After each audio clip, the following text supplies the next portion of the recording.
ಬಿಜೆಪಿಗರನ್ನೇ ಬಗ್ಗು ಬಡಿದು ಬಲೆ ಹಾಕ್ತೀನಿ ಅಂತ ಹೇಳ್ತಾ ಇದ್ದಂತ ಸಿದ್ದರಾಮಯ್ಯ ಸೈಟ್ ಸುಳಿಗೆ ಸಿಕ್ಕಾಕೊಂಡು ಪರದಾಟ ಮಾಡ್ತಿದ್ದಾರೆ. ಪ್ರಾಸಿಕ್ಯೂಷನ್ ಬಲೆಯಿಂದ ಹೊರಬರಲಿಕ್ಕೆ ಕಾನೂನು ಸಮರ ಸಾರಿದ್ದಾರೆ. ನಾಳೆ ಸಿಎಂ ಪರ ಕಪಿಲ್ ಸಿಬಲ್, ಕಾಂಗ್ರೆಸ್ ಪರ ಅಭಿಷೇಕ್ ಮನು ಸಿಂಘ್ವಿ ಹೈಕೋರ್ಟ್ಗೆ ರಿಟ್ ಅರ್ಜಿಯನ್ನ ಸಲ್ಲಿಸುವುದಕ್ಕೆ ಸಜ್ಜಾಗಿದ್ದಾರೆ. ಇದೆಲ್ಲದರ ಮಧ್ಯೆ ದೆಹಲಿ ದಂಡಯಾತ್ರೆಗೆ ಮುಂದಾಗಿದ್ದಾರೆ ಸಿಎಂ ಸಿದ್ದರಾಮಯ್ಯ.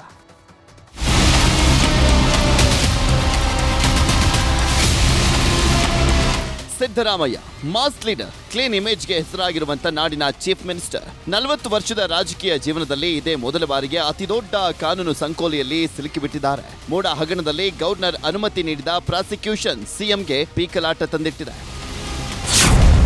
ಪ್ರಾಸಿಕ್ಯೂಷನ್ ವಿರುದ್ಧ ಸಿಎಂ ಕಾನೂನು ಸಮರ. ನಾಳೆ ಹೈಕೋರ್ಟ್ಗೆ ರಿಟ್ ಅರ್ಜಿ, ರಣತಂತ್ರ.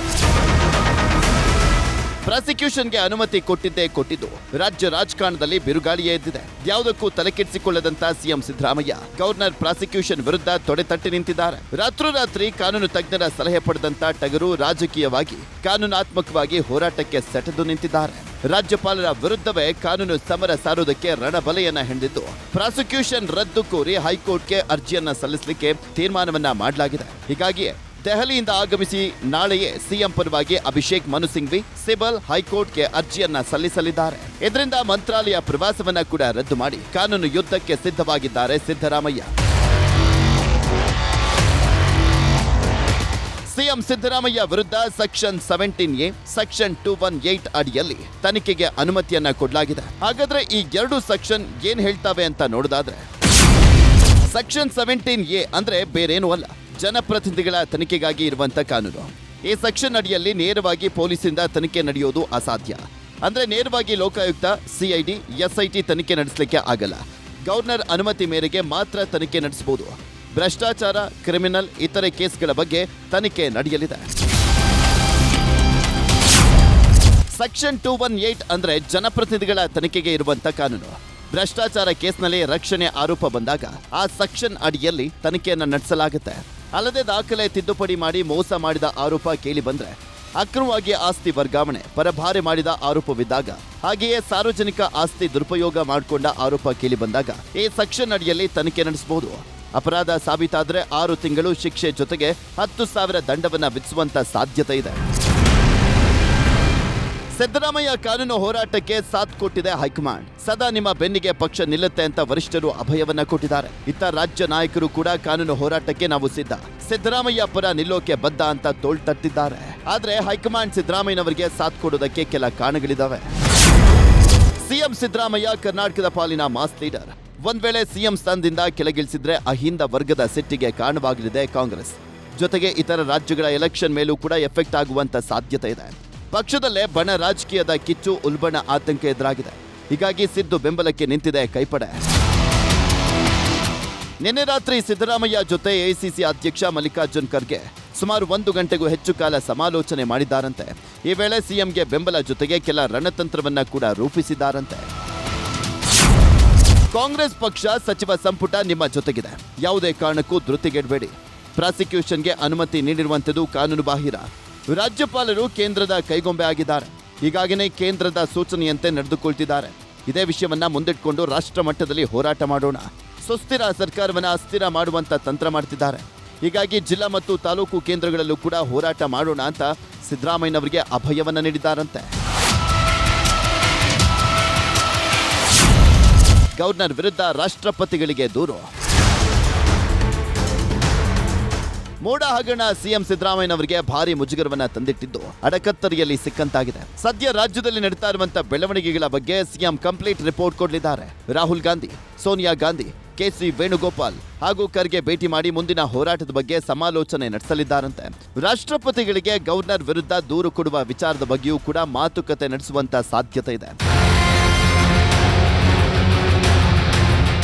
ರಾಜ್ಯಪಾಲರು ಪ್ರಾಸಿಕ್ಯೂಷನ್ಗೆ ಅನುಮತಿ ಕೊಡ್ತಾ ಇದ್ದಂತೆ ರಾಜ್ಯ ರಾಜಕಾರಣ ಬೂದಿ ಮುಚ್ಚಿದ ಕೆಂಡದಂತಾಗಿದೆ. ತನಿಖೆಗೆ ಅಸ್ತು ಎಂದ ಗವರ್ನರ್ ಮುಖ್ಯ ಕಾರ್ಯದರ್ಶಿ ಬಳಿ ರಾಜ್ಯದ ಬೆಳವಣಿಗೆಗಳ ಬಗ್ಗೆ ರಿಪೋರ್ಟ್ ಅನ್ನ ಪಡೆದಿದ್ದಾರೆ. ಸಿಎಸ್ ಶಾಲಿನಿ ರಜನೀಶ್ಗೆ ಕರೆ ಮಾಡಿದ್ದಂತ ಗೆಹ್ಲೋಟ್ ಕಾಂಗ್ರೆಸ್ ಹೋರಾಟ, ಕಾನೂನು ಸುವ್ಯವಸ್ಥೆ ಸಮಗ್ರ ಮಾಹಿತಿಯನ್ನ ಪಡೆದುಕೊಂಡಿದ್ದಾರೆ. ಜೊತೆಗೆ ಎಲ್ಲ ಬೆಳವಣಿಗೆಗಳ ಮಾಹಿತಿಯನ್ನ ಆಗಾಗ ನೀಡ್ತಾ ಇರುವಂತೆ ಸಿಎಸ್ಗೆ ಸೂಚನೆಯನ್ನ ಕೊಟ್ಟಿದ್ದಾರೆ. ಅತ್ತ ಸಿಎಂ ಸಂಕಷ್ಟದಿಂದ ಪಾರಾಗುವುದಕ್ಕೆ ಎನ್ನಿಲ್ಲದ ಕಸರತ್ತನ್ನ ನಡೆಸ್ತಾ ಇದ್ರೆ, ಇತ್ತ ದೂರುದಾರರು ಸಿಎಂಗೆ ಟಕ್ಕರ್ ಕೊಡೋದಕ್ಕೆ ಪ್ರತಿತಂತ್ರವನ್ನ ರೂಪಿಸ್ತಾ ಇದ್ದಾರೆ. ಮೋಡ ಹಗರಣದ ವಿರುದ್ಧ ತನಿಖೆ ಆಗಬೇಕು, ತಪ್ಪು ಮಾಡಿದ ಸಿದ್ದರಾಮಯ್ಯನವರಿಗೆ ಶಿಕ್ಷೆ ಆಗಬೇಕು ಅಂತ ಪಟ್ಟಣ ಹಿಡಿದಿದ್ದಾರೆ. ಹೀಗಾಗಿ ಕಾನೂನು ಹೋರಾಟಕ್ಕೆ ಮುಂದಾಗಿದ್ದಾರೆ ದೂರುದಾರ ಸ್ನೇಹಮಯಿ ಕೃಷ್ಣ. ಸರ್, ನಮ್ಮ ಒಂದು ಕಾನೂನು ಹೋರಾಟಕ್ಕೆ ಒಂದು ಬಲ ಸಿಕ್ಕಂತಾಗಿದೆ. ಮಾನ್ಯ ರಾಜ್ಯಪಾಲರು ನಮ್ಮ ಒಂದು ಅರ್ಜಿಯನ್ನು ಮತ್ತು ದಾಖಲಾತಿ ಪರಿಗಣಿಸಿ ಇದು ತನಿಖೆಗೆ ಅನುಮತಿ ನೀಡೋದು ಸೂಕ್ತ ಅಂತ ಕಂಡು ಬಂದಿರೋದ್ರಿಂದ ಅವರೆಲ್ಲ ರೀತಿಯ ಕಾನೂನು ಪರಿಣಿತರ ಜೊತೆಗೆ ಮತ್ತು ತಜ್ಞರು ಚರ್ಚೆ ಮಾಡಿ ನಮಗೆ ಅನುಮತಿಯನ್ನು ಕೊಟ್ಟಿದ್ದಾರೆ. ಈ ಒಂದು ಅನುಮತಿನ ಮಾನ್ಯ ನ್ಯಾಯಾಲಯಕ್ಕೆ ಸಲ್ಲಿಸಿ ತನಿಖೆಗೆ ಒಂದು ಆದೇಶವನ್ನು ಪಡೆಯೋರ ಮೂಲಕ ನಮ್ಮ ಮುಂದಿನ ಕಾನೂನು ಹೋರಾಟನ ಮುಂದುವರಿಸ್ತೀವಿ.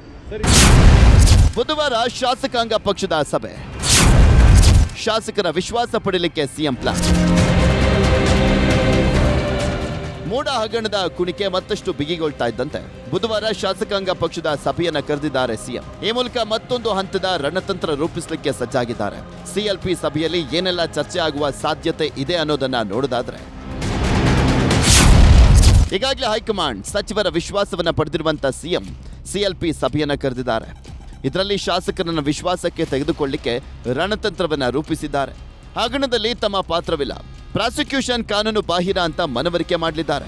ಮುಂದಿನ ಕಾನೂನು ಹೋರಾಟದ ಬಗ್ಗೆ ಚರ್ಚೆಯನ್ನು ಮಾಡಲಿದ್ದು, ರಾಜ್ಯಪಾಲರ ವಿರುದ್ಧ ನಿರ್ಣಯವನ್ನ ಕೈಗೊಳ್ಳುವಂತ ಸಾಧ್ಯತೆ ಇದೆ.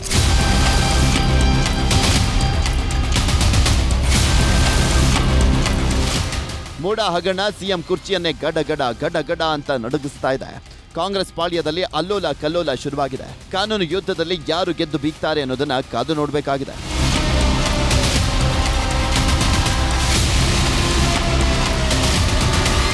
Report news 18. ಗವರ್ನರ್ ತನಿಖೆಗೆ ಅಸ್ತು ಅಂದಿದ್ದು ಕೈ ಮತ್ತು ಮೈತ್ರಿ ನಾಯಕರ ಮಾತಿನ ಮಲ್ಲಯುದ್ಧ ತಾರಕಕ್ಕೇರ್ಬಿಟ್ಟಿದೆ. ಸಿಎಂ ರಿಸೈನ್ ಮಾಡಲೇಬೇಕು ಅಂತ ಬಿಜೆಪಿ ನಾಯಕರು ಪಟ್ಟನೆ ಹಿಡಿದು ಕೂತಿದ್ದಾರೆ. ಇತ್ತ ಕೆರಳಿ ಕೆಂಡವಾದಂತ ಕಾಂಗ್ರೆಸ್ ನಾಯಕರು ಇನ್ಮುಂದೆ ಸುಮ್ಮನಿರಲ್ಲ ಅಂತ ಚಾಲೆಂಜ್ ಹಾಕಿದ್ದಾರೆ. ಈ ನಡುವೆ ಬಂಡೇನೆ ಸಿಎಂಗೆ ಡೇಂಜರ್ ಅಂತ ಕುಮಾರಸ್ವಾಮಿ ಕೂಡ ಗುದ್ದನ್ನ ಕೊಟ್ಟಿದ್ದಾರೆ.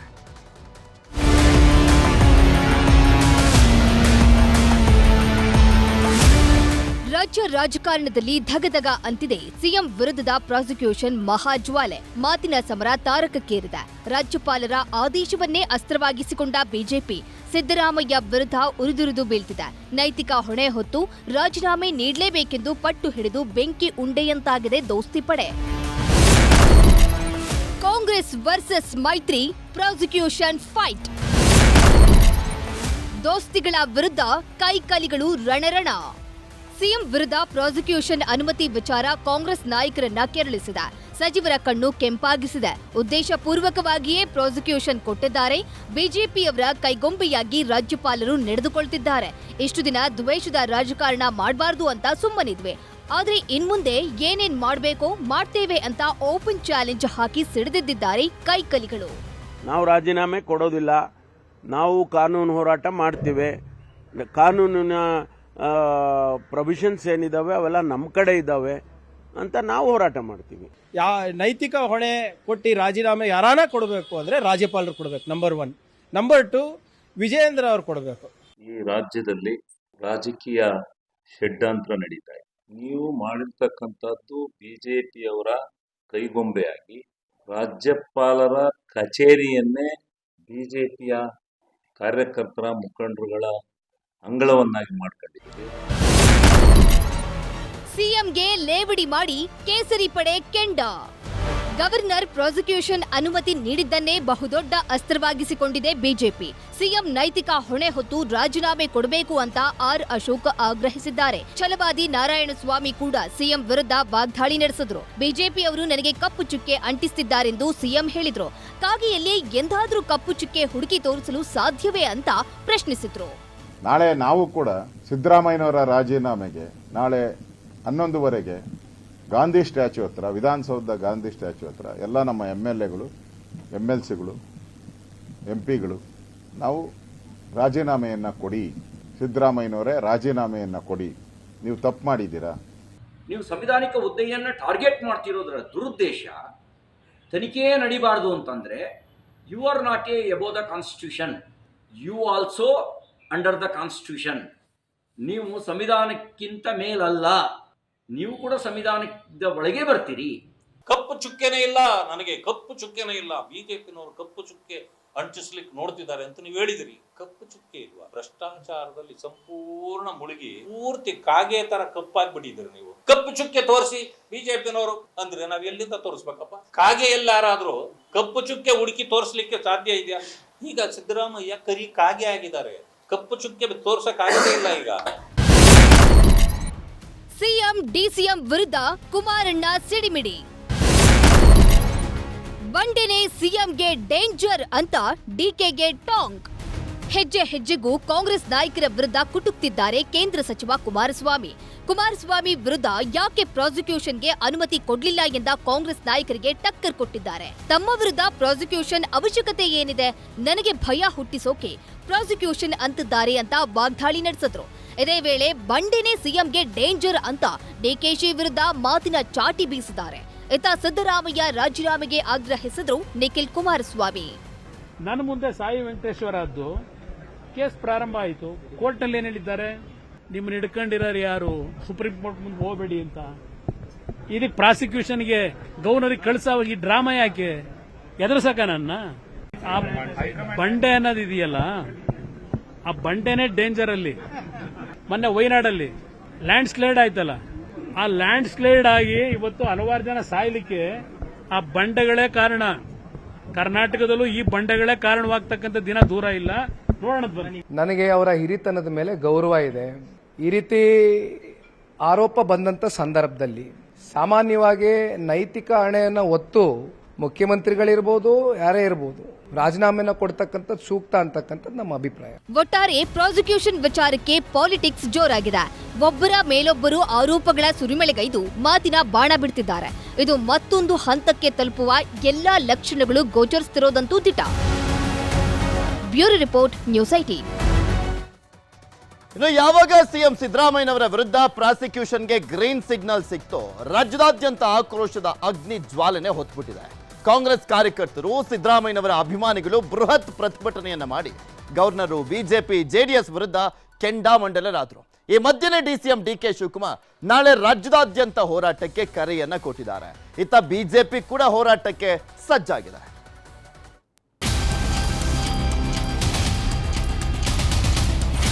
ಎಲ್ಲ ಜಿಲ್ಲಾ ಕೇಂದ್ರಗಳಲ್ಲೂ ಕೂಡ ಅವರು ಪ್ರತಿಭಟನೆಯನ್ನು ಮಾಡಬೇಕು.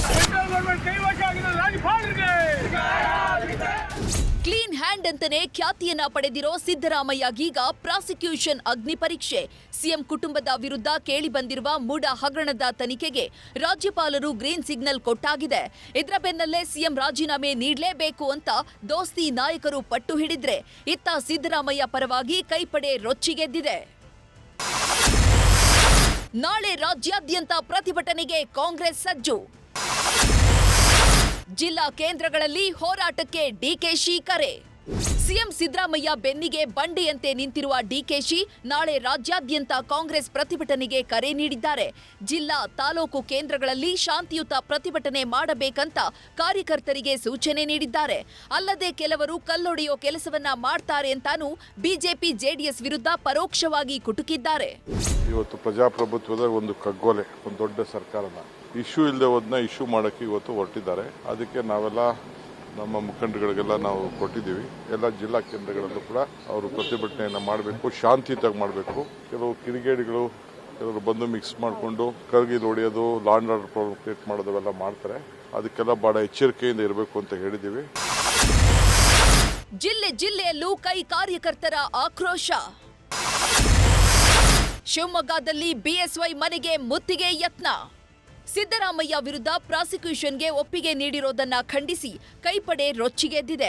ಶಿವಮೊಗ್ಗದ ಶಿಕಾರಿಪುರದಲ್ಲಿನ ಬಿಎಸ್ ಯಡಿಯೂರಪ್ಪ ಮನೆಗೆ ನೂರಾರು ಕಾಂಗ್ರೆಸ್ ಕಾರ್ಯಕರ್ತರು ಮುತ್ತಿಗೆ ಹಾಕಲು ಪ್ರಯತ್ನಿಸಿದ್ರು.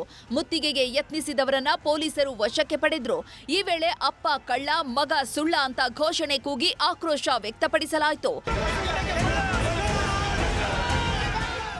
ಚಿಕ್ಕಮಗಳೂರು ಜಿಲ್ಲೆಯ ಕಳಸಾದಲ್ಲೂ ಸಿದ್ದರಾಮಯ್ಯ ಪರ ಬೀದಿಗಿಳಿದಿದ್ರು ಕಾರ್ಯಕರ್ತರು. ಪ್ರಾಸಿಕ್ಯೂಷನ್ ನೀಡಿರೋದನ್ನ ಹಿಂಪಡೆಯುವಂತೆ ಆಗ್ರಹಿಸಿ ರಾಜ್ಯಪಾಲರ ವಿರುದ್ಧ ಆಕ್ರೋಶ ವ್ಯಕ್ತಪಡಿಸಲಾಯಿತು. ಇತ್ತ ಅಜ್ಜಂಪುರ ಪಟ್ಟಣದಲ್ಲಿ ಹೆದ್ದಾರಿ ತಡೆದು ರಾಜ್ಯಪಾಲರ ಪ್ರತಿಕೃತಿ ದಹಿಸಿ ಪ್ರತಿಭಟನೆ ಮಾಡಲಾಯಿತು. ಹಾಸನ ಜಿಲ್ಲೆ ಅರಕಲಗೂಡಿನ ಹಳ್ಳಿ ಮೈಸೂರಿನಲ್ಲಿ ಬೃಹತ್ ಪ್ರತಿಭಟನೆ ನಡೆಯಿತು.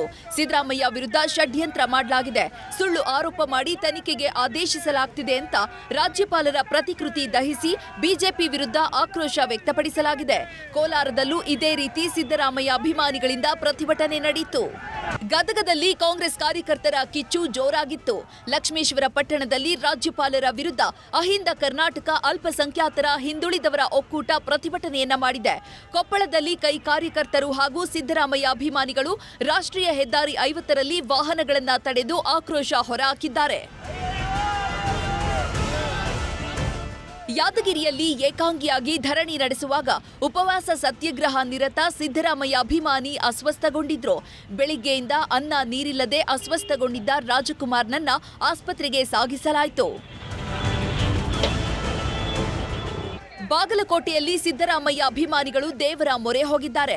ಇಳಕಲ್ನಿಂದ ಬಾದಾಮಿಯ ಬನಶಂಕರಿ ದೇವಸ್ಥಾನದವರೆಗೆ ಪಾದಯಾತ್ರೆ ಮಾಡಿದ್ದು ಸಿದ್ದರಾಮಯ್ಯರನ್ನ ಸಂಕಷ್ಟದಿಂದ ಪಾರು ಮಾಡುವಂತೆ ಹರಕೆ ಹೊತ್ತಿದ್ದಾರೆ.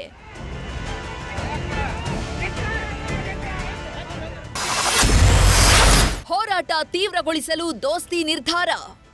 ಮೈಸೂರು ಪಾದಯಾತ್ರೆಯಿಂದಲೇ ಸಿಎಂ ವಿರುದ್ಧ ಪ್ರಾಸಿಕ್ಯೂಷನ್ಗೆ ಅನುಮತಿ ಸಿಕ್ತೆಂಬ ಖುಷಿಯಲ್ಲಿ ದೋಸ್ತಿ ನಾಯಕರಿದ್ದಾರೆ. ಈಗ ಈ ಹೋರಾಟವನ್ನ ಮತ್ತಷ್ಟು ತೀವ್ರಗೊಳಿಸಲು ದೋಸ್ತಿ ನಿರ್ಧರಿಸಿದ್ದು ಹೈಕಮಾಂಡ್ ನಿರ್ದೇಶನಕ್ಕಾಗಿ ಕಾಯ್ತಿದೆ. ಕಾಂಗ್ರೆಸ್ ಸರ್ಕಾರ ಬೀಳಿಸಲು ಕೇಂದ್ರದ ಷಡ್ಯಂತ್ರ ಅಂತ ಸಿಎಂ ಸೇರಿ ಸಚಿವರು ಆರೋಪಿಸಿದ್ದಾರೆ. ಇದರ ಮಧ್ಯೆ ಬಿಜೆಪಿ ಕಾಲದ ಹಗರಣಗಳ ತನಿಖೆಯನ್ನ ಚುರುಕುಗೊಳಿಸಿದೆ ಸರ್ಕಾರ. ಇಂದು ವಿದೇಶದಿಂದ ಬಿಎಸ್ವೈ ವಿಜಯೇಂದ್ರ ವಾಪಸ್ಸಾಗಲಿದ್ದು ಕಾಂಗ್ರೆಸ್ಗೆ ತಿರುಗೇಟು ನೀಡಲು ಮತ್ತೊಂದು ಸುತ್ತಿನ ಹೋರಾಟ ರಾಜ್ಯ ಬಿಜೆಪಿ ಸಜ್ಜಾಗಿದೆ. ಈ ಬಗ್ಗೆ ಎಚ್ಡಿಕೆ ಜೊತೆಯೂ ಚರ್ಚಿಸಲಾಗಿದೆ. ಇನ್ನು ಸಿದ್ದರಾಮಯ್ಯ ರಾಜೀನಾಮೆಗೆ ಒತ್ತಾಯಿಸಿರುವ ದೋಸ್ತಿ ನಾಯಕರು ಕಾಂಗ್ರೆಸ್ ಪ್ರತಿಭಟನೆಗೆ ತಿರುಗೇಟು ಕೊಡಲು ನಾಳೆಯಿಂದ ಬೃಹತ್ ಹೋರಾಟಕ್ಕೆ ಸಜ್ಜಾಗಿದ್ದಾರೆ. ಸಿದ್ದರಾಮಯ್ಯನವರ ರಾಜೀನಾಮೆಗೆ ವಿಧಾನಸೌಧದ ಮುಂಭಾಗದಲ್ಲೂ ಕೂಡ ನಾವು ಪ್ರತಿಭಟನೆಯನ್ನ ನಾಳೆ ಹಮ್ಮಿಕೊಂಡಿದ್ದೀನಿ. ನಾನು ಅದಕ್ಕೆ ಕರೆ ಕೊಡ್ತಾ ಇದ್ದೀನಿ. ನಮ್ಮೆಲ್ಲ ಶಾಸಕರು, ದಯವಿಟ್ಟು MLCಗಳು ಮತ್ತು JDSನ ಅವರ ಶಾಸಕರು ಎಲ್ಲರೂ ಬರುವಂತದಕ್ಕೆ ಸೂಚನೆಯನ್ನ ಕೊಡ್ತೀನಿ ಅಂತ ಹೇಳಿದ್ದಾರೆ. ಮುಖ್ಯಮಂತ್ರಿಯ ರಾಜೀನಾಮೆಗೆ ನಾವು ಆಗ್ರಹಿಸಿ ನಾವು ಕೂಡ ನಾಳೆ ಹೋರಾಟವನ್ನ ನಾವು ಮಾಡೋರಿದ್ದೀವಿ. ಪ್ರಾಸಿಕ್ಯೂಷನ್ ಬಳಿಕ ಅಸಲಿ ಮೂಡ ಯುದ್ಧ ಶುರುವಾಗಿದ್ದು ಗೆಲ್ಲುವವರು ಯಾರು ಅನ್ನೋದು ಕುತೂಹಲ ಮೂಡಿಸಿದೆ. Bureau report, news 18. ಇನ್ನು ರಾಜ್ಯದಲ್ಲಿ ರಾಜಕೀಯ ಬೆಳವಣಿಗೆ ಅಂತೂ ಇದ್ದಿದ್ದೆ. ಆದರೆ ಖುಷಿ ಕೊಡುವಂತ ವಿಚಾರ ಏನಪ್ಪಾ ಅಂದ್ರೆ TB ಡ್ಯಾಮ್ನ ಗೇಟ್ ಕಿತ್ತೋಗಿತ್ತಲ್ಲ, ಅದು ಸರಿಯಾಗಿತ್ತು. TB ಡ್ಯಾಮ್ನ 19ನೇ ಕ್ರಸ್ಟ್ ಗೇಟ್ ಕಿತ್ತೋಗಿ ನೀರು ಖಾಲಿಯಾಗುವಂತ ಆತಂಕ ಹೆಚ್ಚಾಗಿತ್ತು. ಕೊನೆಗೂ ವಾರದ ಬಳಿಕ ಕ್ರಸ್ಟ್ ಗೇಟ್ ಅಳವಡಿಕೆ ಸಕ್ಸಸ್ ಆಗಿದೆ. 4 ಜಿಲ್ಲೆಯ ಅನ್ನದಾತರು ನಿಟ್ಟುಸಿರನ್ನ ಬಿಟ್ಟಿದ್ದಾರೆ. ಪ್ರಾಣದ ಹಂಗನ್ನ ತೊರೆದು ಗೇಟ್ ಅಳವಡಿಸಿದಂತ ಸಿಬ್ಬಂದಿಗೆ ಭರ್ಜರಿ ಗಿಫ್ಟ್ ಕೂಡ ಸಿಕ್ಕಿದೆ. ತುಂಗಭದ್ರ ಒಡಲು ಹೊಡೆದಾಗ ನಮ್ಮೆಲ್ಲರ ಜೀವ ಹೋದಂಗಾಗಿದೆ. ಮೇಜರ್ ಯಾವಾಗ ನಾವು ನೋಡಿಲ್ಲ. ಒಂದು ವಾರದ ನಂತರ ಬಂದಾಯಿತು TB ಕ್ರಸ್ಟ್ ಗೇಟ್. ಹರಿಯುತ್ತಿದ್ದ ನೀರು ಬಂದ್, ಕನ್ನಯ್ಯ ಪ್ಲಾನ್ ಸಕ್ಸಸ್. ಕಳೆದೊಂದು ವಾರದಿಂದ ಉತ್ತರ ಕರ್ನಾಟಕದ 4 ಜಿಲ್ಲೆಗಳ ರೈತರು ಜೀವ ಕೈಯಲ್ಲಿ ಹಿಡ್ಕೊಂಡು ಕೂತಿದ್ರು. ಮುಂದೆ ನಮ್ಮ ಸ್ಥಿತಿ ಹೇಗೋ, ಈ ಬಾರಿಯೂ ಭೀಕರ ಬರಗಾಲ ಎದುರಿಸೋ ಪರಿಸ್ಥಿತಿ ಬರುತ್ತೋ ಅಂತ ದೇವರನ್ನ ಬೇಡೋದಕ್ಕೆ ಶುರು ಮಾಡಿದ್ರು.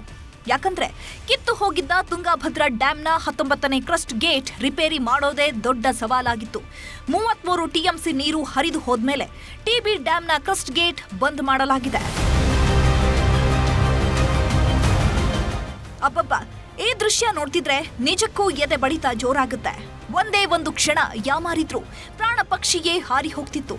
ತುಂಬಿ ತುಳುಕುತ್ತಿದ್ದ ಜಲಾಶಯದಲ್ಲಿ ಕ್ರಸ್ಟ್ ಗೇಟ್ ಅಳವಡಿಸೋದು ಅಂದ್ರೆ ತಮಾಷೆ ಮಾತಲ್ಲ, ಒಂಥರ ಸಾವಿನ ಜೊತೆಗಿನ ಸರಸ.